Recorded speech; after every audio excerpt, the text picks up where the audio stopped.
ஒரு கிராமத்தை பழிவாங்கும் பேய். ஒரு கிராமத்து ஜனங்களுக்கு ஒரு பேய் மேல எவ்வளவு பயம் இருந்ததுன்னா, அவங்க எல்லாரும் இருட்டானதுக்கு அப்புறம் வெளியே வரவே ரொம்ப பயந்துகிட்டு இருந்தாங்க. அட கோனு, இந்த கருப்பு பேய் இருக்கு இல்லையா, இது ஊரையே நாசம் படுத்துருச்சு. நேத்து நைட்டு அந்த பேய் சேத்துவோட ஆட்டையெல்லாம் சாப்பிட்டுருச்சு. அட அண்ணன் மாக்கன், நான் கேட்டிருக்கேன், அந்த கருப்பான பயங்கரமான பேய் வெள்ளையா துணி போடுமா, அப்புறம் குதிச்சு குதிச்சு போகுமா. எப்படி இருக்கீங்க பயில்வானா? என்ன சொல்றது கோலுபாய், எல்லாரும் பயப்படுற மாதிரி தான் நானும் பயந்துட்டே இருக்கேன்.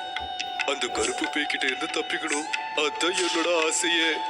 அண்ணே பத்திரமா இருங்க, அந்த கருப்பு பேய் மீசை இருக்கிறவங்கள தான் தேடி தேடி கொல்லுதான். நிறைய பேரை அது பொடி பொடி